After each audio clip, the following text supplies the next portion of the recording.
positioning thousands of troops in Poland and Romania, with more on heightened alert to deploy should NATO activate its 40,000 troop response force. But we want to welcome a retired Lieutenant General Richard Newton. He's a veteran with more than 30 years in uniform, including as a U.S. Air Force Assistant Vice Chief of Staff. General Newton, good morning and welcome back.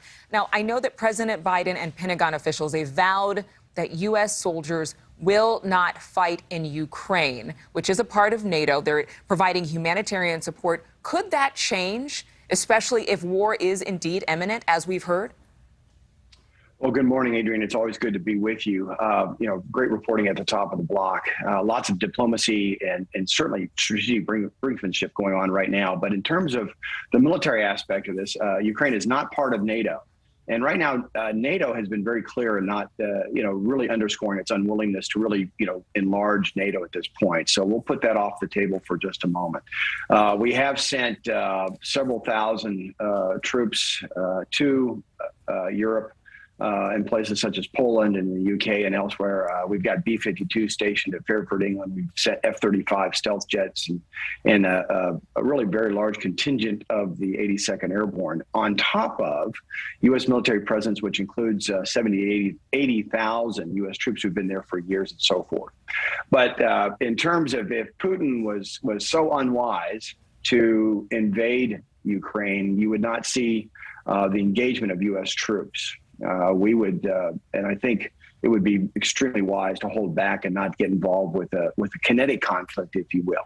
But that aside, is the administration is doing everything it can to bolster our military positions in Europe with the addition of those forces that I mentioned just a second ago. So I think it is significant. But I think really, as we've been discussing up to this point, is the diplomacy that we're seeing unfold, with especially what will now this week lead to, I think, a very important key point and moment. And that is when Secretary of State Blinken and Foreign Minister Lavrov meet, my sources tell me now, on Thursday, which could lead to a potential summit between President Biden and Putin. So lots of things happening right now. The military piece of this is more of a less offensive but a defensive position right now. We'll support our NATO allies.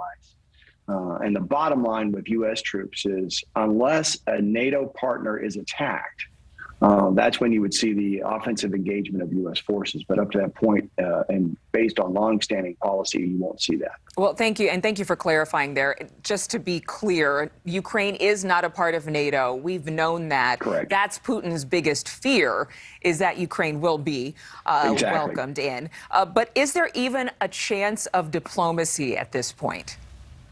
Well, I think there is. And I've said all along, I believe that we can come to a resolution here. However, Putin holds all the cards here. He has the world stage. In effect, on the diplomatic side, he's on the offensive, and we seem to be somewhat on the defensive side. And that's not a particularly good position, but that's where we are. And so lots of diplomatic moves here, lots of brinkmanship, as I mentioned at the beginning. Again, Putin wants to enlarge Russia or the old former Soviet Union. And by doing so, by really grabbing the second largest landmass in terms of territory in Europe, being Ukraine, would be something that would, from his historical perspective and his geopolitical perspective, would enlarge the orbit, if you will, of Russia. And the U.S., again, and our European allies, both in NATO and the European Union, obviously do not want that to happen. Now, on the diplomatic side, though, NATO has been very clear in letting Putin know that there is no interest at this time to bring Ukraine into NATO. And so that's where I think you're seeing somewhat of the diplomatic standoff and so forth. John Kirby, the press spokesman for the Department of Defense, also said on Sunday that we could have some other aspects of diplomatic discussions to perhaps talk about maybe to scale down some of the NATO or U.S.-led exercises in Europe. Also, perhaps, underscore perhaps, discussions about, perhaps limiting offensive missile capabilities and so forth. So You're starting to see some back and forth, which points towards perhaps, maybe some positive signs of diplomatic engagement. Well, it could be just a long story continuing to be told as Putin is living in the past, it sounds like. and America's trying to move forward. But we'll see what happens next. Former Lieutenant General Richard Newton, thank you for being with us again.